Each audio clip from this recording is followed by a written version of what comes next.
Hello, नमस्कार, आदाब, सत श्री अकाल और अस्सलाम वालेकुम। मैं हूं मोहम्मद अहमद काज़मी, लेकर आया हूं आपका पसंदीदा कार्यक्रम नज़र दुनिया पर। मिडिल ईस्ट में इजराइल के लिए दिन ब दिन हालात मुश्किल होते जा रहे हैं। लेबनान के हिजबुल्लाह लीडर हसन नसरुल्लाह की तरफ से ये धमकी दी जाने के बाद कि उनके ड्रोन पूरे इजराइल में हर निशाने तक पहुंच सकते हैं, इजराइल में हलचल बढ़ गई है। नसरुल्लाह के हर बयान को इजराइल में सियासी और मीडिया के गलियारों के अलावा आम लोग भी बड़े गौर से सुनते और देखते हैं। इजराइल के डिफेंस मिनिस्टर बेनी गैंट्स का कहना है कि हालात बहुत नाजुक और सेंसिटिव हैं। इजरायली मीडिया ने कहा है कि हिजबुल्लाह के पास 1.5 लाख रॉकेट और मिसाइल मौजूद हैं, जो जंग की हालत में इजराइल पर हर दिन 3 से 3,500 रॉकेट दागे जा सकते हैं। दूसरी तरफ अमेरिकी प्रेसिडेंट जो बाइडन के मिडिल ईस्ट दौरे के फौरन बाद ईरान के फॉरेन मिनिस्टर हुसैन अमीर अब्दुल्लाहियान ने कुवैत, UAE, ओमान, कतर और इराक के फॉरेन मिनिस्टर से बात की है। इन मुल्कों का कहना है कि वे ईरान के साथ बेहतर ताल्लुकात चाहते हैं। इस तरह से इजराइल और अरब मुल्कों के दरमियान ईरान के खिलाफ डिफेंस अलायंस बनाए जाने का सपना टूटता नजर आ रहा है। रूस के प्रेसिडेंट व्लादिमीर पुतिन के हालिया तेहरान दौरे से अमेरिका और इजराइल की परेशानियां और बढ़ी हैं। आखिर तक जरूर देखें। अगर आपने अभी तक media star world YouTube channel subscribe नहीं किया है तो सब्सक्राइब कर लें और घंटी दबाना ना भूलें। और अगर आप हमें फेसबुक पर देख रहे हैं तो हमारे पेज को लाइक करें ताकि हर नई वीडियो की खबर आपको सही वक्त पर मिल सके। इजराइल के बड़े अखबार जेरूसलम पोस्ट का कहना है कि मेडिटरेनियन समंदर में इजराइल के जरिए कारिश गैस इलाके से तेल निकाला जाना शुरू होने से 1 महीने से भी कम मुद्दत पहले हिजबुल्लाह के सेक्रेटरी जनरल हसन नसरुल्लाह ने अपनी बयानबाजी तेज कर दी है, जिससे इजराइल को गैस निकालने से रोकने के लिए ताकत का इस्तेमाल करने की धमकी दी गई है। हसन नसरुल्लाह ने अल मयादीन टीवी पर एक इंटरव्यू में कहा है कि अगर लेबनान को हक मिलने से पहले सितंबर में कारिश से तेल और गैस का निकाला जाना शुरू हो जाता है तो हम एक प्रॉब्लम की तरफ बढ़ रहे हैं और हम अपने मकसद को हासिल करने के लिए कुछ भी करेंगे। हसन नसरुल्लाह ने कहा है कि कोई भी जंग की ख्वाहिश नहीं रखता है और फैसला इजराइल के हाथ में है, हमारे हाथ में नहीं है। जेरूसलम पोस्ट लिखता है कि लेकिन ये नसरुल्लाह के हाथ में है और लेबनानी टेररिस्ट ग्रुप का लीडर इसे जानता है। आपको बता दूं कि हमारे कुछ देखने वाले कहते हैं कि हिजबुल्लाह को टेररिस्ट नहीं कहा जाना चाहिए। उनकी बात सही है, लेकिन जब हम इजरायली मीडिया के हवाले से बताते हैं तो उनके जरिए इस्तेमाल किए जाने वाले अल्फाज ही इस्तेमाल करते हैं ताकि आपको ये अंदाजा हो सके कि इजराइल या अमेरिका और उस जैसे मुल्क हिजबुल्लाह को किस तरह से देखते हैं। जेरूसलम पोस्ट का कहना है कि हसन नसरुल्लाह गौर व फिक्र करके सोच समझकर जुआ खेल रहे हैं ताकि डिस्प्यूटेड समंदरी हुदूद पर बातचीत लेबनान के हक में खत्म हो सके। अगर नहीं तो नसरुल्लाह ने धमकी दी है कि सभी इलाके खतरे में हैं और समंदर या जमीन पर कोई भी इजरायली ठिकाना रेजिस्टेंस की सटीक मिसाइलों की पहुंच से बाहर नहीं है। इजरायली अखबार का कहना है कि ऐसे में जबकि इजराइल और हिजबुल्लाह के बीच तनाव काफी बढ़ गया है, खुफिया एजेंसियां ये नहीं समझती कि नसरुल्लाह पूरे इलाके को गैस के मामले की वजह से जंग में खींच लेगा। अखबार आगे लिखता है कि लेकिन खुफिया एजेंसियां हमेशा सही नहीं होती। जेरूसलम पोस्ट आगे लिखता है कि हिजबुल्लाह हमास नहीं है। मिसाल के तौर पर लेबनान की दूसरी जंग के बारे में हारेट्स अखबार के अमोस हरेल ने लिखा है कि एक सीनियर इजरायली अफसर का कहना है कि हिजबुल्लाह के जरिए इजरायली फौजियों को अगवा किए जाने से 1 दिन पहले हमारे पास कोई सुराग नहीं था। ये लेबनान की दूसरी जंग का जब मीडिया में जिक्र होता है तो ये 2006 की जंग थी जो 33 दिन तक हिजबुल्लाह ने लड़ी थी और आखिरकार इजराइल को नाकाम होना पड़ा था। एक और मिसाल जब इजरायली फौज को जंग की उम्मीद नहीं थी वो पिछले साल था जब हमास ने पिछले मई में यरूशलेम की तरफ रॉकेटों की बारिश कर दी। इसकी वजह से हमास, फिलिस्तीनी इस्लामिक जिहाद और इजरायली फौज IDF के बीच 11 दिनों तक जंग हुई और 4000 से ज्यादा रॉकेट और मोर्टार इजराइल पर दागे गए। अखबार लिखता है कि लेकिन हिजबुल्लाह हमास नहीं है और दूसरी लेबनान जंग यानी 2006 की जंग के बाद से 15 برسوں میں حزب اللہ نے اپنی صلاحیتوں میں بہت قابل ذکر اضافہ کیا ہے، جس سے اسرائیل میں بہت زیادہ نقصان اور بڑی تعداد میں لوگ مارے جا سکتے ہیں۔ جیروسلم پوسٹ نے لکھا ہے کہ ایران کی مدد سے حزب اللہ نے اپنے ہتھیار گوداموں کو پھر سے مضبوط کیا ہے، اور یہ انداز لگایا گیا ہے کہ حزب اللہ کے پاس 1,30,000 سے لے کر 1,50,000 راکٹ اور میزائل موجود ہیں، جن میں سے کئی 700 کلومیٹر کی دوری کے رینج کے ساتھ بیلسٹک میزائلوں کے ذریعے اسرائیل میں گہرائی تک پہنچ سکتے ہیں، اور کچھ سٹیک میزائلیں فوجی ٹھکانوں کی طرف داغی جانے کی امید ہے۔ اخبار کا کہنا ہے کہ ایسا مانا جاتا ہے کہ مستقبل میں حزب اللہ جنگ کے آخری دن تک ہر دن 1,500 سے 3,000 راکٹ اسرائیل پر داغنے کی کوشش کرے گا۔ حزب اللہ لیڈر حسن نصر اللہ کی دھمکی کے بعد اسرائیل کے ڈیفنس منسٹر بینی گینٹس نے چینل 13 سے بات کرتے ہوئے کہا ہے کہ ملک کے نارتھ میں یعنی لبنان بارڈر کے نزدیک حالت بہت سنویدنشیل یعنی سینسیٹیو ہے۔ حسن نصر اللہ کی دھمکی کوئی نئی بات نہیں ہے۔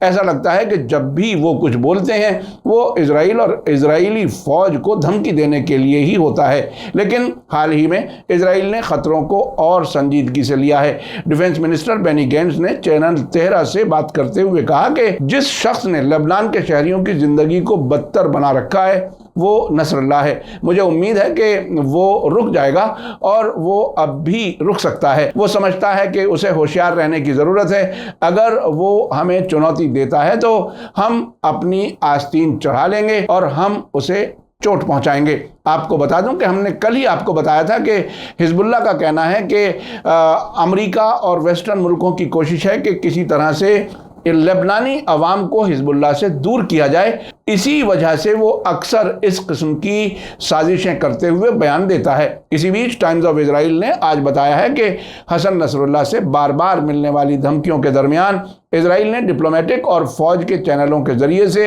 حزب اللہ کو سخت وارننگ بھیجی ہے۔ اسرائیل کے چینل 12 نے بتایا ہے کہ یہ پیغامات امریکہ اور فرانس کے ذریعے سے بھیجے گئے ہیں۔ حزب اللہ کو وارننگ دی گئی ہے کہ وہ اگر سمندر میں کرش گیس علاقے کے خلاف کوئی کارروائی کرے گا تو اس پر اسرائیلی فوج سخت جواب دے گی۔ آپ کو بتا دوں کہ حال ہی میں حسن نصر اللہ نے المیادین ٹی وی سے بات کرتے ہوئے کہا تھا کہ 2006 میں ہوئی 33 دن کی جنگ کے بعد سے اسرائیل یہ جان چکا ہے کہ لبنان کے خلاف اس نے اگر کوئی بھی کارروائی کی تو منہ توڑ جواب ملے گا۔ انہوں نے کہا تھا کہ اسرائیل کے خلاف ریزسٹنس 1985 میں شروع ہو گئی تھی، جب اسرائیل کو لبنان کے قبضے والے کئی علاقوں کو چھوڑنے کے لیے مجبور کیا گیا تھا۔ انہوں نے کہا کہ 2006 کے بعد سے اسرائیل نے کھلے طور پر لبنان پر حملہ کرنے کی ہمت نہیں کی ہے، جبکہ اس نے خاموشی سے کئی حملے کیے ہیں۔ میڈیٹرینین سمندر میں لبنان کے پانی میں موجود کارش گیس علاقے سے اسرائیل کے ذریعے گیس نکالے جانے کا ذکر کرتے ہوئے حسن نصر اللہ نے کہا ہے کہ لبنان سرکار ملک کے تیل اور گیس بھنڈاروں کی حفاظت کرنے میں ناکام ہو رہی ہے، اس لیے حزب اللہ کو اس سلسلے میں اہم قدم اٹھانے ہوں گے۔ اسرائیل کا پانی سے لے کر زمین تک کوئی ایسا علاقہ نہیں ہے جو حزب اللہ کے میزائل رینج میں نہ ہو۔ انہوں نے حزب اللہ کی فوجی طاقت، خاص طور سے ڈرون طاقت کی طرف اشارہ کرتے ہوئے کہا تھا کہ پچھلے برسوں میں ہمارے کئی ڈرون لگاتار اسرائیل میں داخل ہوتے رہے ہیں، لیکن دشمن اس کا پتہ تک نہیں چلا سکا۔ آئیے اب چلتے ہیں آج کی دوسری خبر کی طرف۔ امریکی پریزیڈنٹ جو بائیڈن کے مڈل ایسٹ کے ناکام دورے کے فوراً بعد ایران کے فورن منسٹر حسین امیر عبداللہیان نے علاقے کے کئی عرب ملکوں سے رابطہ کیا ہے۔ عبداللہیان نے ایک ٹویٹ پیغام میں لکھا ہے کہ انہوں نے کویت، UAE، عمان، قطر اور عراق کے فورن منسٹر سے ٹیلی فون پر بات کی ہے۔ ان ملکوں کے فورن منسٹر سے علاقائی اور انٹرنیشنل معاملات پر تفصیل سے بات ہوئی ہے۔ آپسی تعلقات کو مضبوط کرنے اور آپسی پرابلمز کو حل کرنے کے لیے اچھے تعلقات ضروری ہیں۔ ایران اپنے پڑوسیوں کے ساتھ آپسی کوآپریشن بڑھائے گا۔ عبداللہیان کے مطابق علاقائی کوآپریشن کے پروسیس کو غیر ملکی طاقتیں روک نہیں پائیں گی۔ آپ کو بتا دوں کہ کچھ ایسی بھی خبریں ہیں جس میں کہا گیا ہے کہ حسین امیر عبداللہیان نے ان عرب ملکوں کے فورن منسٹر سے کہا ہے کہ اسرائیل کی اس علاقے میں موجودگی خطرہ بڑھاتی ہے۔ اس से होशियार रहने की जरूरत है। पारस टुडे का कहना है कि ईरान की मौजूदा सरकार ने पड़ोसी मुल्कों के साथ कोऑपरेशन को अपनी फॉरेन पॉलिसी में तरजीह दे रखी है। मिसाल के तौर पर ईरान के साथ कुछ छोटे मोटे इख्तलाफ के बावजूद कुवैत ने फैसला किया है कि वो ईरान के साथ ताल्लुकात मजबूत करेगा। कुवैत का नया एम्बेसडर तेहरान आ रहा है। 7 वर्षों के बाद UAE ने भी फैसला किया है कि वो ईरान के साथ रिश्तों को एम्बेसडर की सतह तक बढ़ाएगा। इसी तरह UAE के फॉरेन अफेयर्स के सलाहकार अनवर गरगाश ने दोनों मुल्कों के ताल्लुकात के बारे में कहा है कि आपसी ताल्लुकात खास अहमियत रखते हैं। इराक की कोशिशों के नतीजे में बगदाद में ईरान और सऊदी अरब के बीच होने वाली बातचीत और उसके नतीजों को देखने के बाद मिस्र और जॉर्डन ने भी ईरान के साथ ताल्लुकात मजबूत करने की ख्वाहिश जाहिर की है। दिलचस्प बात यह है कि इलाके में अमन और स्टेबिलिटी को मजबूत करने की ये कोशिश ऐसी हालत में जारी है जबकि जो बाइडन ने अपने हालिया मिडिल ईस्ट दौरे के मौके पर ईरान के खिलाफ माहौल बनाकर ये कोशिश की कि इजराइल को मजबूत करने के लिए ईरान के खिलाफ इलाकाई फौजी अलायंस तैयार करे। इलाके के मुल्क इस हकीकत को समझ चुके हैं कि ईरान को अनदेखा नहीं किया जा सकता। उन्होंने ईरान मुखालिफ फौजी अलायंस बनाए जाने के अमरीकी प्लान का साथ नहीं दिया। सऊदी अरब के फॉरेन मिनिस्टर फैसल बिन फरहान ने तो इस हद तक कहा है कि अरब नेटो नाम की कोई चीज मौजूद नहीं है। ईरान के साथ बातचीत और डिप्लोमेसी ही मामलात हल करने का तन्हा रास्ता है। इसी बीच पारस टुडे ने बताया है कि जॉर्डन में ईरान के साबिक एम्बेसडर ने कहा है कि अब तक ईरान के साथ पड़ोसी मुल्कों के ताल्लुकात मजबूत करने में सबसे बड़ी रुकावट अमेरिका था और इजराइल इख्तलाफात को हवा दिया करता था।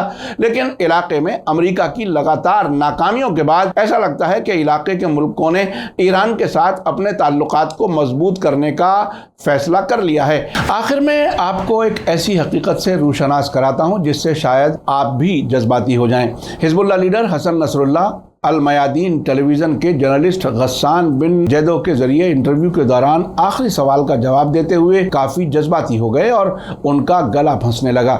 जब उनसे पूछा गया कि हिजबुल्लाह के 40 साल पूरे होने पर आप किसका शुक्रिया अदा करेंगे, उन्होंने सबसे पहले अल्लाह का शुक्रिया अदा किया और फिर लेबनान की आवाम का, जिन्होंने हिजबुल्लाह को लगातार सपोर्ट किया है। उन्होंने इस्लामी तारीख में जालिम और मजलूम के बीच होने वाली सबसे बड़ी करबला की जंग को याद करते हुए कहा कि पैगंबर मोहम्मद सल्लल्लाहु अलैहि वसल्लम के नवासे इमाम हुसैन ने 10 मुहर्रम की शहादतों से पहले रात के अंधेरे में अपने 72 साथियों को करबला से वापस जाने की इजाज़त दी थी, लेकिन कोई भी इमाम को छोड़कर नहीं गया और वो सभी 10 मुहर्रम सन 61 हिजरी को इमाम हुसैन से पहले शहीद हो गए। उन्होंने आगे कहा कि लेबनान की आवाम हिजबुल्लाह रेजिस्टेंस का 40 साल से न सिर्फ साथ दे रही है बल्कि दिन और रात शहादतें दे रही है। उन्होंने हमें 1982 से अब तक ना तो तन्हा छोड़ा है और ना ही पीठ में छुरा घोंपा है। यहाँ लेबनान में हमारे लोगों ने